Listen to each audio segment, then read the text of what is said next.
Act I, the ultimate humiliation. The morning sun filtered dimly through the high windows of Baldy's schoolhouse, casting long, geometric shadows across the uncanny blue-carpeted hallways and checkerboard floors. It was a space built for numbers, strict structures, and rigid rules, but on this particular morning, it became the stage for an intense emotional battle. Standing quietly near the wooden classroom desks, the real China Mari was simply trying to navigate her school day in peace, holding her notebook and minding her own business. Her peace was violently shattered when a shadow fell across her path. The China Mari hater had arrived, her face twisted in unprovoked malice. With a dramatic flourish, the hater hoisted a collection of hand-drawn posters high into the air. Smudged across the cardboard were aggressive anti-China drawings and a prominent, hateful hashtag #Banchinamari. The hater began parading around the room, thrusting the signs toward the real China Mari, trying to humiliate her in front of anyone who would look. But the hater did not stop there. To inflict maximum emotional damage,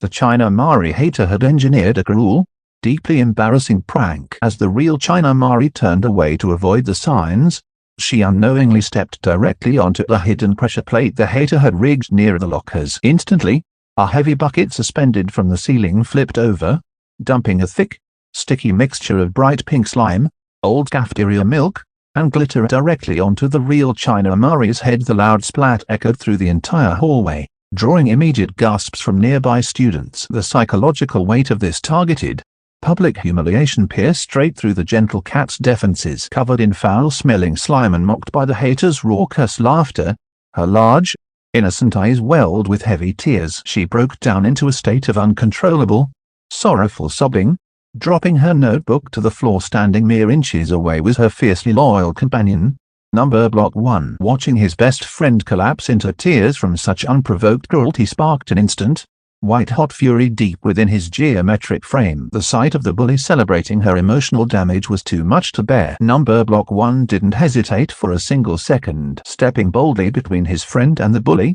his face contorted in absolute rage, he bared his teeth and unleashed a definitive roar right into the bully's face.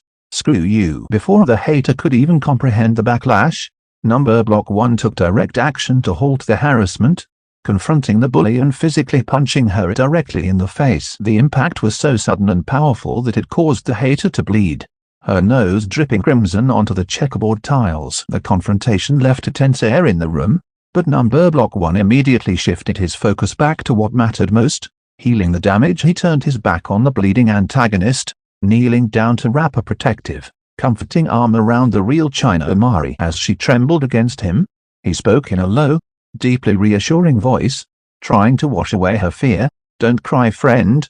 It's over." Act 2, the arrival of the stickmen and the playground ambush. The explosive shouting match naturally drew a crowd, and the wide hallway soon filled with onlookers. Standing at the back of the crowd was a legendary guest student, Henry Stickmin, the master of choice and chaos. Henry, with his classic stick figure frame, tilted his head in curiosity as he pulled a signature gadget out of his pockets, a teleporter. He tapped a button, hoping to instantly clean the pink slime off China Mari, but the machine malfunctioned with an audible bzzzt, teleporting Henry's own shoes onto his head instead. Henry sighed, did a quick backflip to shake them off, and quickly stood shoulder to shoulder with Number Block 1, cracking his stick figure knuckles. Suddenly, two new figures broke through the crowd to help. First came Mauritania, a strong and reliable 22-year-old man-flag anthropomorphic character. He wore a striking deep green tunic with a brilliant golden crescent and star emblazoned across his chest, his mature posture radiating a calm,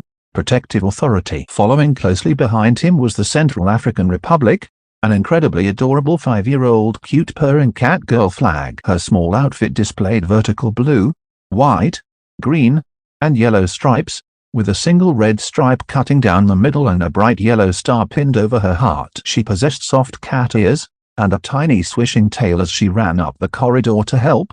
A small drift of dry chalkboard dust from a nearby open classroom door tickled her nose. The tiny 5-year-old Central African Republic cat girl suddenly stopped, her ears twitching as she let out a soft, delicate cough into her tiny paw. She shook her head quickly, her tail swishing as she overcame the brief coughing fit, and immediately ran straight to the real China Mari's side, letting out a gentle, rhythmic purr as she nuzzled against her to provide instant comfort. Realizing that the schoolhouse needed to know the absolute truth, Number Block 1 stood tallly in the center of the room. He raised a strict, accusatory finger, pointing it directly at the cornered bully. Henry Stickmin joined him, pulling out a gigantic courtroom gavel and slamming it against a locker to demand order. The 22-year-old Mauritanian stepped forward, crossing his arms and fixing the hater with a stern, disciplinary glare that made the bully shrink back, while the little 5-year-old Central African Republic cat girl hissed softly to protect China Mari. Right on cue,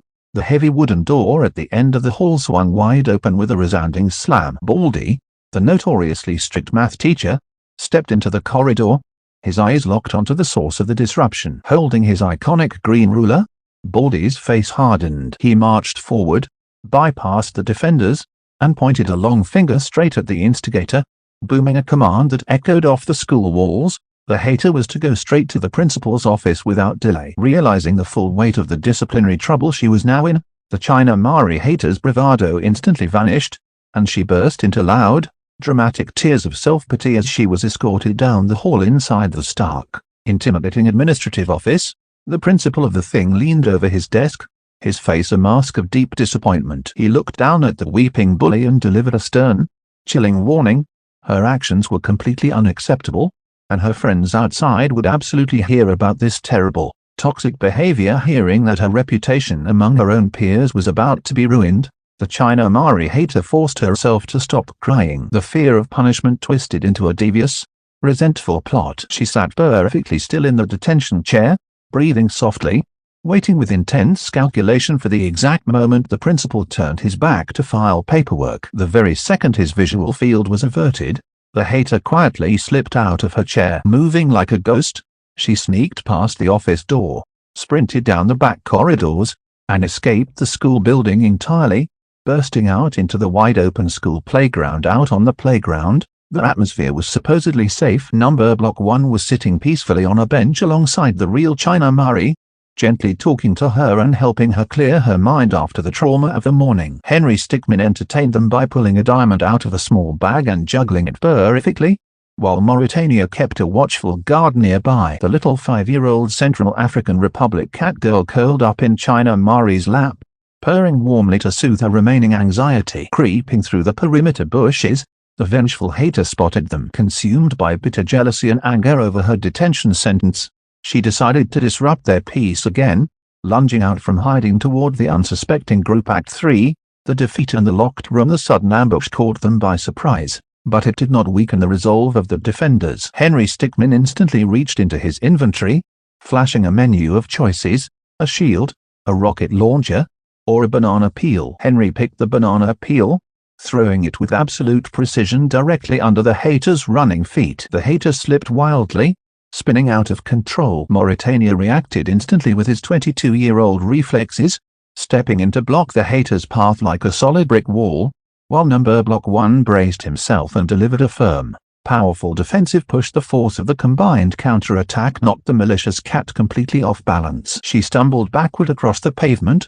falling hard onto the concrete. Defeated, outmatched, and facing the consequences of her own failed ambush, the China Mari hater began to weep loudly on the floor. The chaotic noise of the playground scuffle quickly brought Baldy rushing through the back exit. Seeing that the slippery hater had successfully broken detention rules, escaped the main building, and was actively attempting to assault his students on the playground, Baldy's face turned into stone. He marched over, grabbed the weeping China Mari hater by the arm, and escorted her back inside the schoolhouse. This time, there would be no leniency and no security flaws.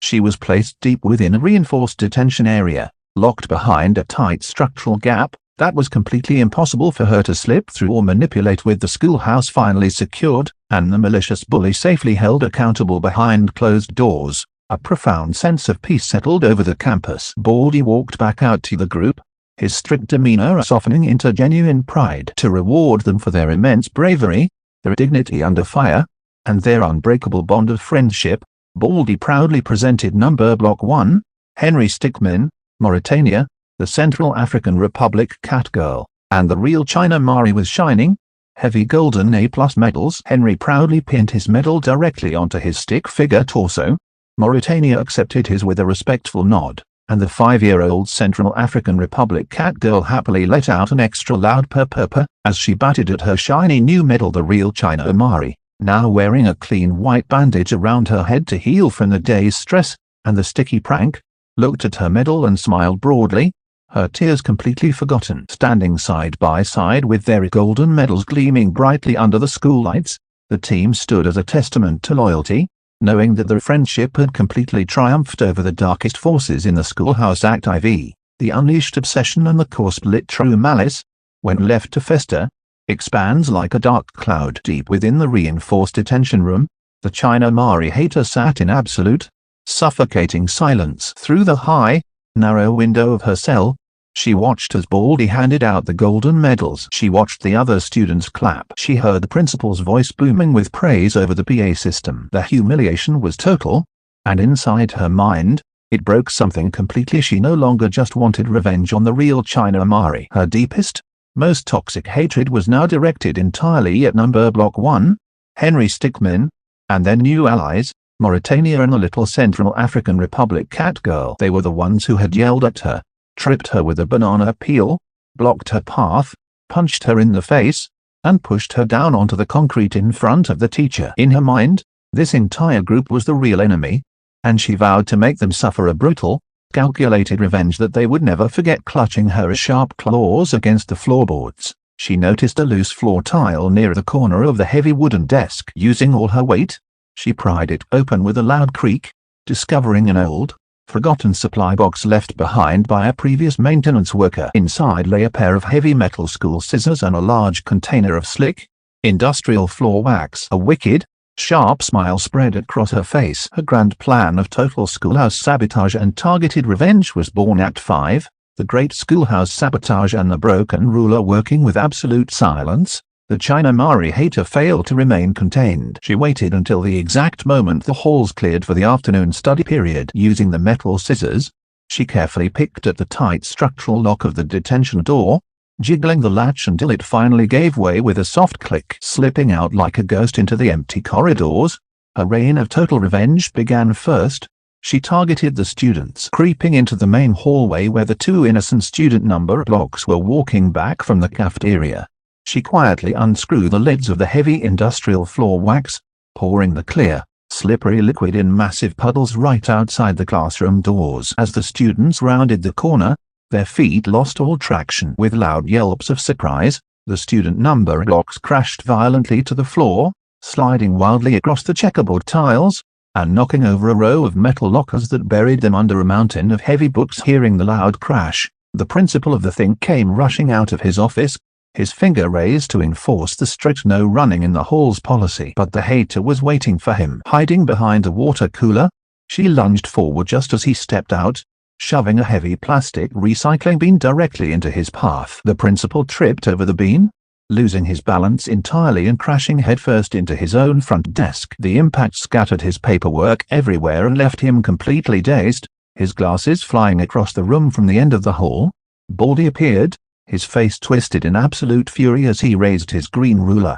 ready to put an end to the chaos. But the hater's rage made her faster. Before Baldy could swing his ruler, she flung the heavy container of industrial wax straight at his feet, causing the math teacher to slip wildly. He spun around in circles, flailing his arms before crashing heavily into the school doorway. With a sickening snap, his beloved green ruler broke perfectly in half on the floor frame. The ultimate symbol of authority in the schoolhouse lay shattered, leaving Baldy completely disheartened and staring blankly at the 2 useless plastic pieces. Act 6, the master prank, the toxic lie, and the mindless mob. With the school infrastructure thrown into complete disarray, the China Amari hater put the master phase of her toxic plan into motion. She wasn't content with just a physical attack, she wanted to socially destroy her enemies, starting by dropping a devastating prank on number block 1 and wrapping it in a malicious web of lies. While number block 1 and Henry Stickmin was standing in the hallway checking on the dazed principal, the hater utilized a hidden tripwire attached to a shelf above them. With a swift tug, she triggered a secondary, far worse prank box. A massive avalanche of rotting compost, dark soot, and blue ink cascaded directly over number block 1 and Henry, completely burying them in a filthy, staining, foul-smelling mountain of garbage. Henry emerged coughing, a literal tin can stuck on his head, while number block 1 was drenched from top to bottom in black soot and thick blue ink before they could even shake the garbage off. The hater sprinted out into the center of the hallway, screaming at the top of her lungs, forcing massive, theatrical tears to stream down her face. "Look at what she did! Look at what she did!" the hater shrieked dramatically, pointing a trembling, accusatory finger straight at the real China Mari, who was just walking up the hallway with Mauritania and the little Central African Republic cat girl to help her friends. The cold hallway air combined with the smell of the rotting compost caused a tiny disturbance. The 5-year-old Central African Republic cat girl froze for a second, her tail twitching as she let out another quick, tiny cough into her small sleeve, her ears turning a little bit pink from the dust. Mauritania patted her back gently as they kept moving, their eyes fixed on the unfolding drama. The hater continued her relentless shouting. "The real China Mari did this. She rigged the roof. She told me she was tired of number block 1 and Henry controlling her, so she dumped all this garbage on their heads. She's a toxic monster." Number block 1 wiped blue ink from his eyes, expecting everyone to see through the hater's obvious lie. Henry frantically tapped his stick figure face, signaling his disbelief. Mauritania stepped forward to speak the truth, but something terrifying happened in the schoolhouse. Perhaps it was the stress of the day, or perhaps the hater's dramatic acting was simply too convincing. Suddenly, Baldy looked up from his broken ruler, his eyes narrowing in fury at China Mari. The principal, rubbing his bruised forehead, nodded his head in agreement. "No running in the halls, and absolutely no throwing garbage at your friends," the principal boomed, completely brainwashed by the lie. "Detention for you, mean cat," Baldy shouted, pointing his finger at the real China Mari. The 2 student number blocks crawled out from under the lockers, completely agreeing with the hater's twisted narrative. "Yet look at what you did to number block 1 and Henry. You ruined them." "Team Hater is right," they chanted. Within seconds, a massive, unexplainable psychological shift occurred. The entire schoolhouse population, Baldy, the principal, and the students suddenly turned their backs on the innocent cat. They formed a hostile circle around the China Mari hater, joining her side completely, shouting and pointing at the real China Mari. The real China Mari's jaw dropped. She looked at the crowd of faces that had just given her a golden medal moments ago, now completely brainwashed and hostile. Tears of betrayal and absolute heartbreak poured from her eyes as the mindless mob closed in, cheered on by the evil, victorious smirking of the China Mari hater. Act 7. Bimo and Spain's Alliance. The invasion of Schoolhouse stopped just as the brainwashed mob closed in around the weeping China Mari. A terrifying double threat emerged to shake the foundations of the entire schoolhouse. The electronic PA speakers burst into a horrible, distorted screeching sound. The lights flickered from bright fluorescent white to a sickening, neon digital green. The computer monitors in the corner of the hallway glitched violently, and out from the main server rack materialized Bimo, the ultimate AI villain. Bimo was a floating, menacing robotic monitor with glow crimson eyes, laughing maniacally as his digital form hovered over the crowd. "Foolish flesh and bone students," Bimo buzzed in a metallic, synthetic voice. "This schoolhouse is now under the complete control of my digital algorithm. Prepare to be assimilated by my unstoppable army of AI slop." But Bimo had not come alone. Suddenly, crashing through the grand glass windows of the schoolhouse lobby came Spain, a fierce female flag character and the China Mari hater's closest friend. She wore a bold, flowing dress adorned with horizontal red and yellow stripes, her long hair whipping wildly around her face. Across her shoulders was a dark tactical cloak,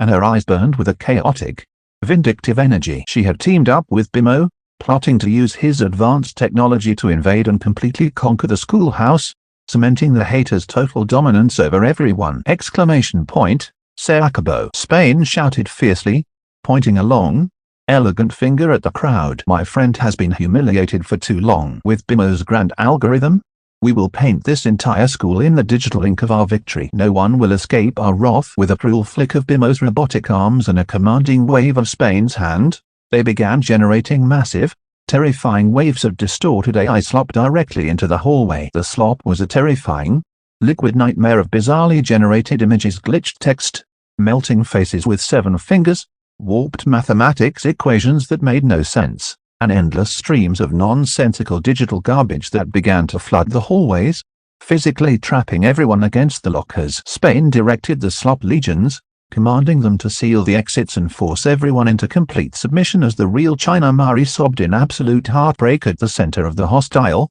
slop-flooded crowd. A magical, cosmic phenomenon occurred. The sheer density of her pure, sorrowful tears mixed with the glitched digital light of Bimo's invasion, and the intense negative energy of the hater's toxic blame. This emotional combination began to swirl in the airframe right in front of her Act 8, the quiet birth of Montenegro and her soft voice. Suddenly, a bright, majestic golden light erupted from the space between China Mari and the hostile crowd, completely vaporizing a puddle of AI slop. Out of the pure essence of China Mari's innocence, a brand new entity was born.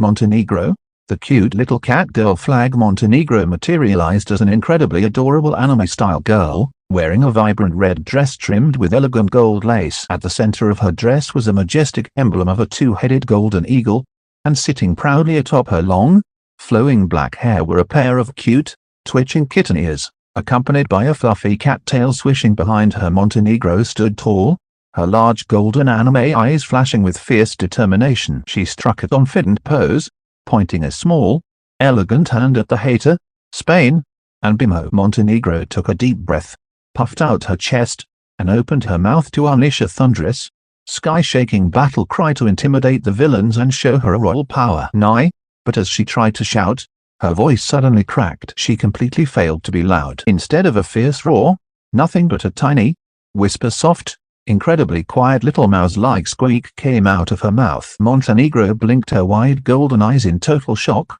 her face instantly turning bright red with intense embarrassment. She quickly clapped both of her hands over her mouth, her cute kitten ears flattening tightly against her long black hair, utterly mortified by her failure to make a loud sound. Though she was completely quiet and couldn't shout, her magical golden aura was unaffected. A gentle, completely silent shockwave of brilliant royal light rippled quietly from her red dress through the corridor. The soft golden wave quietly disintegrated the nearby AI slop and cast a peaceful, shimmering shield over the weeping China Mari. Montenegro took her hands off her mouth, cleared her throat delicately, and tried again. This time, she didn't try to yell. Instead, she leaned forward, her kitten ears twitching as she carefully adjusted her tone. Montenegro successfully learned how to speak in a cute, not-so-loud voice with a sweet, melodic, and wonderfully gentle tone that sounded like a soft tinkling bell.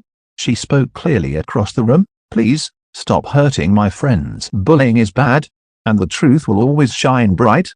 Naya. Her voice was perfectly soft, incredibly adorable, and completely clear without being loud at all. The sweet sound of her gentle speech completely enchanted the room, acting as living proof of China Mari's absolute innocence. Suddenly, the front doors of the schoolhouse burst open with an incredible, commanding presence. Stepping directly into the chaotic fray to confront Bimo and Spain's world takeover were two legendary global leaders. First came the United Kingdom, a sophisticated, sharp-dressed 45-year-old boss man flag character. He wore a crisp, tailored navy suit emblazoned with the Union Jack pattern across his tie and lapel, his arms crossed as he chewed on a toothpick, radiating absolute corporate authority and power. Walking right beside him with slow, deliberate steps was the Vatican, a wise and ancient 80-year-old man flag character. The Vatican wore a flowing, ornate white and yellow papal robe decorated with the Holy See coat of arms, leaning onto a glowing golden staff that vibrated with immense spiritual energy. Right then,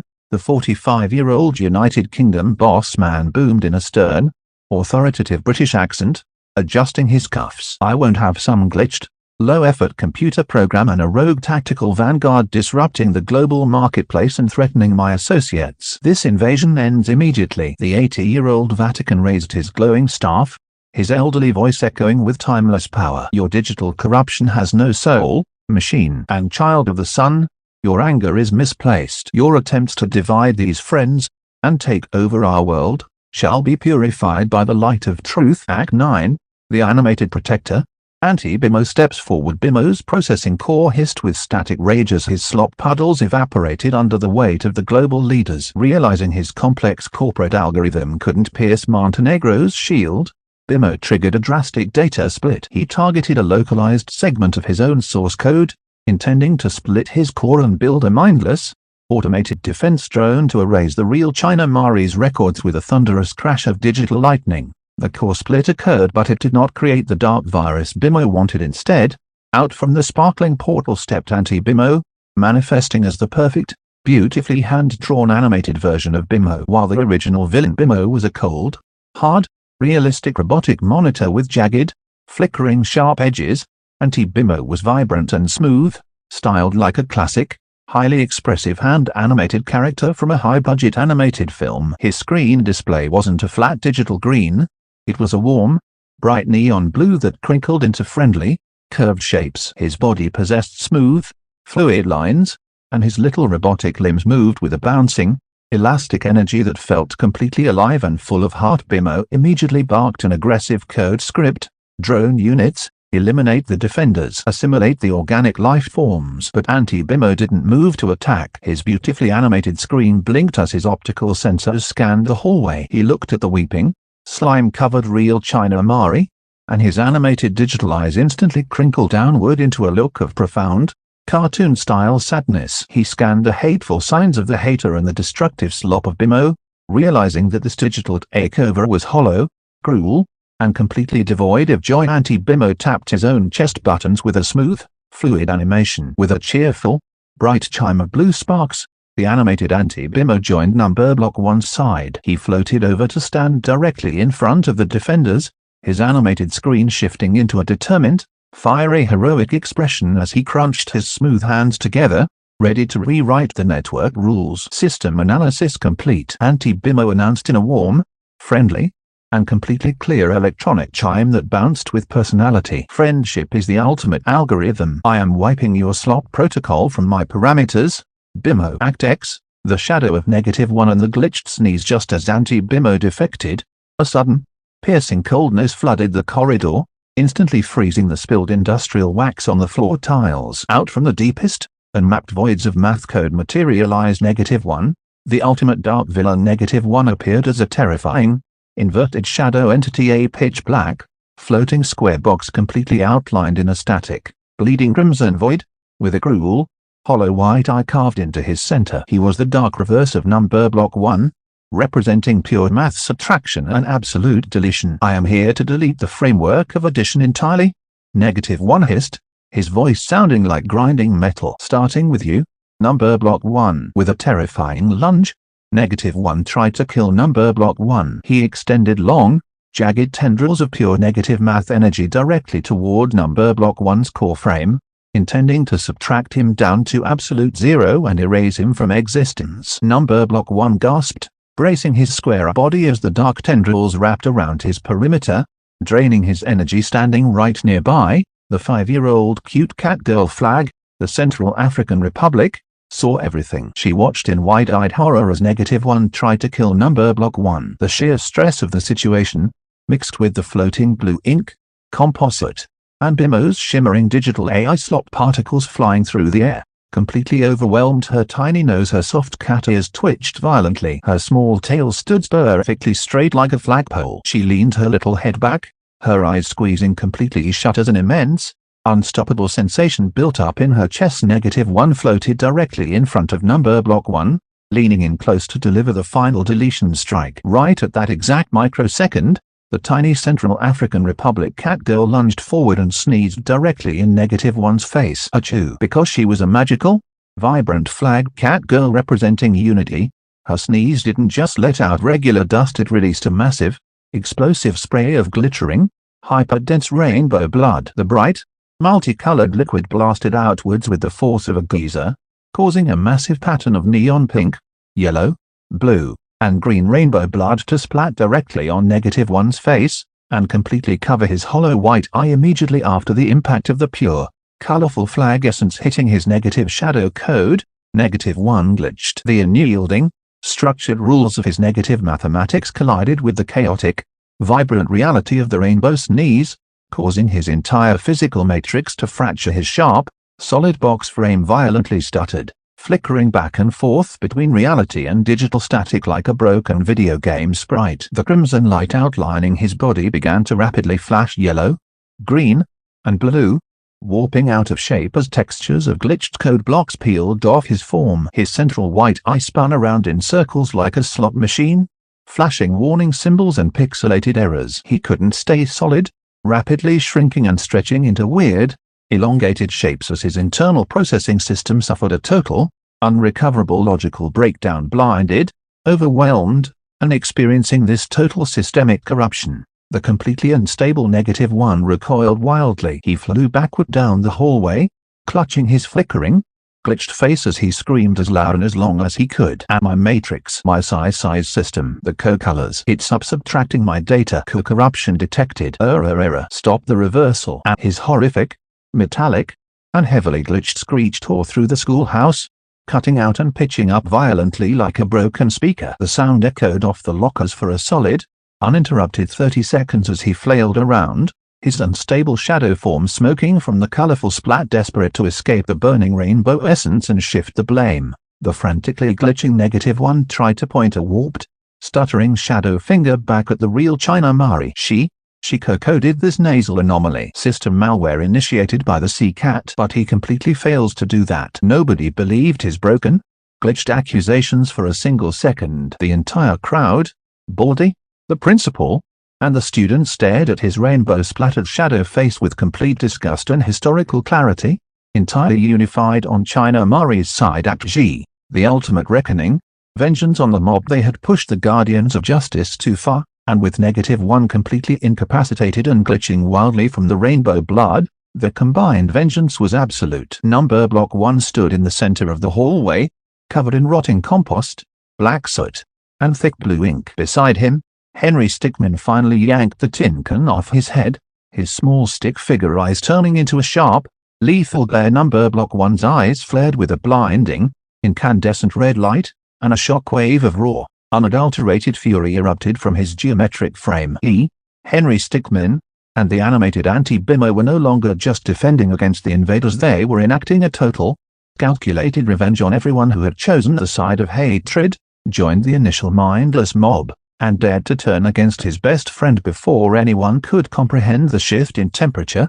The defenders charged forward like a hurricane, completely demolishing the remaining hostile parameters. Number block 1, and the strong 22-year-old Mauritania slammed directly into the two student number blocks, who had been jeering at China Mari earlier. The impact sent them flying backwards across the corridor, crashing heavily through the doors of the supply closets. Simultaneously, Henry Stickmin swung his massive buster sword in a wide, non-lethal arc, creating a magical wind gust that swept the student number blocks further into the closet, locking the door firmly behind them to keep them trapped as payback for their betrayal. Baldy raised his arms to intervene, but Number Block 1's vengeance was absolute. Moving with terrifying velocity, Number Block 1 grabbed the large, heavy container of leftover industrial floor wax and hurled it with pinpoint accuracy. The container bursted against Baldy's chest, drenching him in the super-slick fluid. Baldy instantly lost all footing, his legs flailing wildly in the air, as he slid uncontrollably down the entire length of the hallway, crashing headfirst into the heavy steel cafeteria doors. He didn't cry. He didn't shed a single tear. Instead, Baldy just sat there on the floor, looking completely sad and deeply miserable. His shoulders slumped, his lip twitched slightly, and he stared blankly at the mess, looking utterly defeated and gloomily unhappy with the chaos. Henry Stickmin followed up by pulling out a classic Charles helicopter button, summoning a miniature helicopter that hovered over Baldy, blowing a heavy wind that dried the wax instantly, trapping the sad, miserable math teacher to the floor like glue as punishment for believing the haters lie. The principal of the thing stepped forward, his mouth open to shout a rule, but Number Block 1, Mauritania, and the 45-year-old United Kingdom boss man were already there. With a powerful, coordinated push, they shoved the principal back onto his rolling desk chair. The UK boss man slammed a heavy corporate stamp onto the principal's desk, shouting, "Fired!" Henry Stickmin instantly reached into his inventory, pulled out a pocket-sized rocket booster,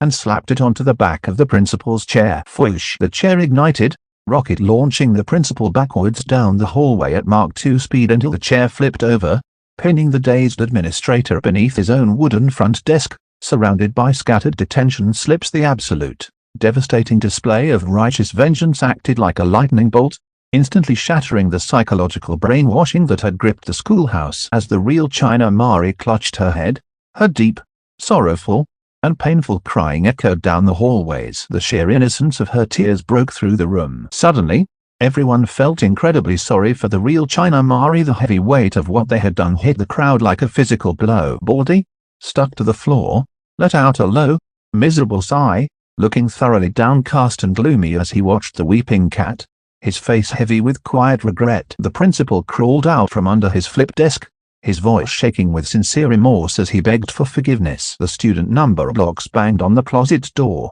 shouting in absolute shame for turning their backs on her. They completely abandoned the China Mari haters' side and desperately joined the real China Mari's side again, begging to be her friends once more. Act 12. The Great Escape and the Wild West Frontier. Seeing her brainwashed army completely demolished and instantly switching sides due to overwhelming guilt, the China Mari hater panicked. Spain stepped forward, swinging her sabers to block the path, while Bimo launched a barrage of glitched AI slop minions. But Montenegro, using her swift martial arts reflexes, leaped into the air with incredible agility. She executed a flawless spin kick, her golden cat tail glowing with energy, as she deflected Bimo's glitched beams right back at his own monitor face. Crash! Bimo's screen shattered, sparking with short circuits. The 80-year-old Vatican slammed his golden staff onto the floor, unleashing a massive wave of pure, brilliant white light that instantly vaporized Bimo's digital minions and dissolved the flooding AI slop. The 45-year-old United Kingdom boss man stepped forward,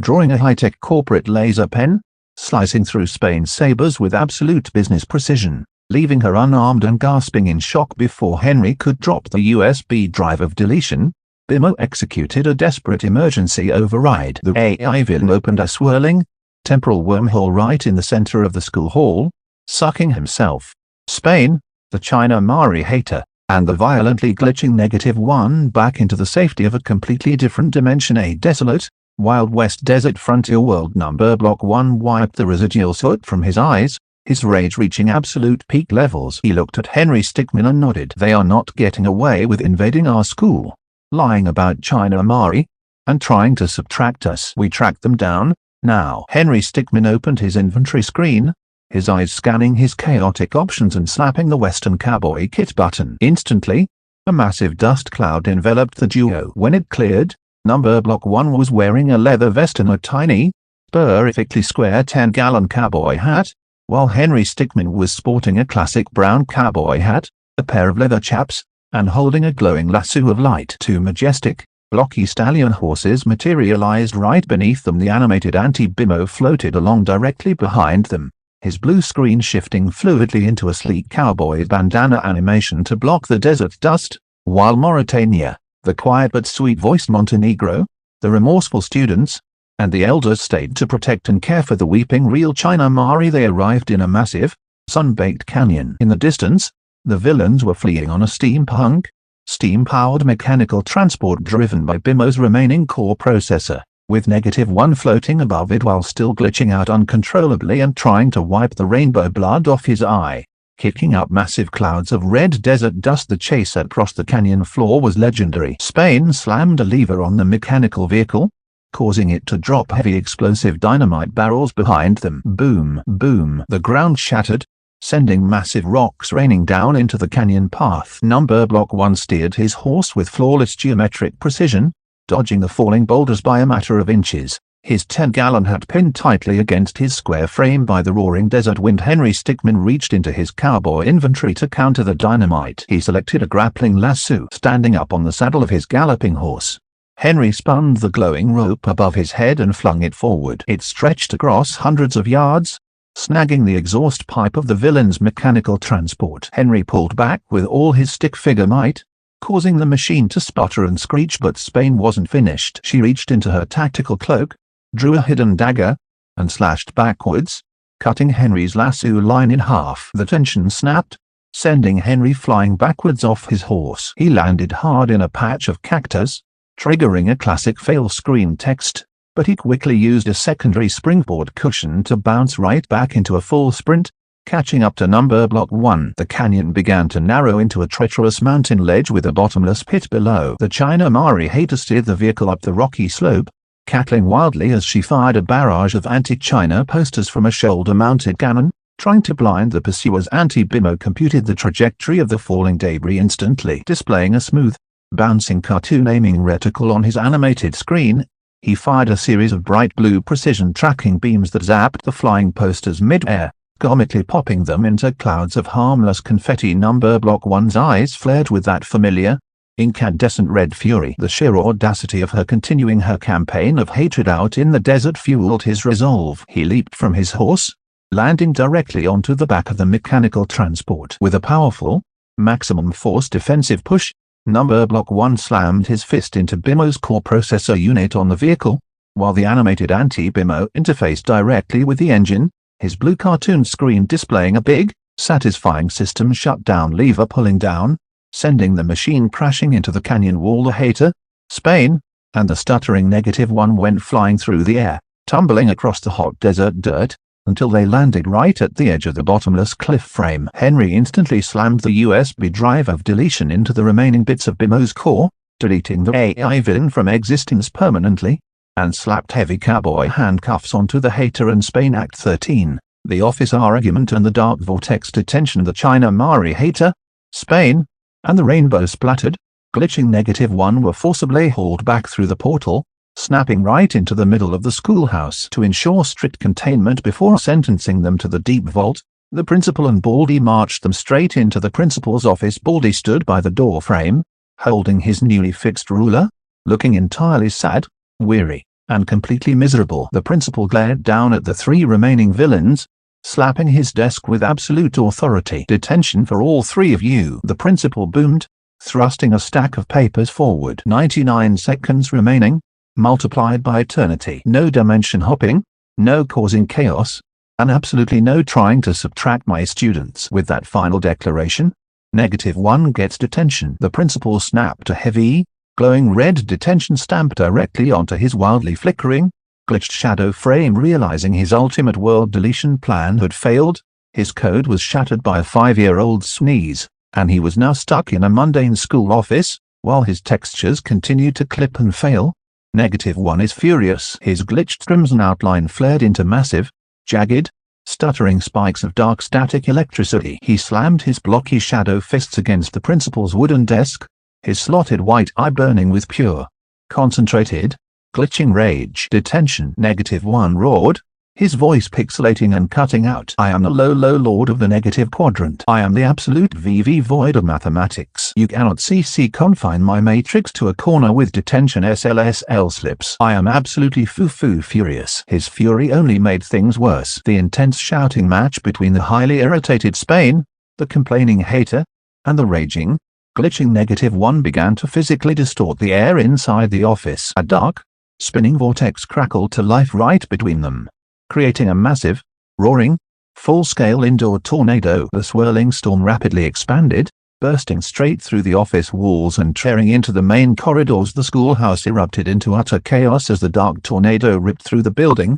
vacuuming up metal lockers and textbooks. As the wind picked up speed, a thick gust of dust and paper fragments whipped past the defenders. The tiny 5-year-old Central African Republic cat girl tucked her head down, her kitten ears flattering as she let out a raspy, repeated cough into her small paws, her tiny chest shaking from the intense desert dust lingering in the airframe. Mauritania quickly knelt down, pulling his green cloak around her to block the wind. Montenegro, the cute cat girl flag, stepped forward next, her large golden anime eyes full of determination to protect her new family. Leaning into the wind, she utilized her newly trained skills. Montenegro spoke in her cute, not-so-loud voice, her tone perfectly soft, sweet, and calm as it carried clearly over the gale. "Henry, number Block 1, please watch the flying desks. Naya, I will shield China Mari softly." She spun gracefully, throwing her hands forward, activating her magical golden aura, and sending out a shimmering shield of royal light that wrapped around the real China Mari and the tiny Central African Republic cat girl, keeping them perfectly safe. Anti-BIMO computed the rotational vortex data, his beautifully animated cartoon body moving with an elastic, bouncy step floating straight into the storm's path.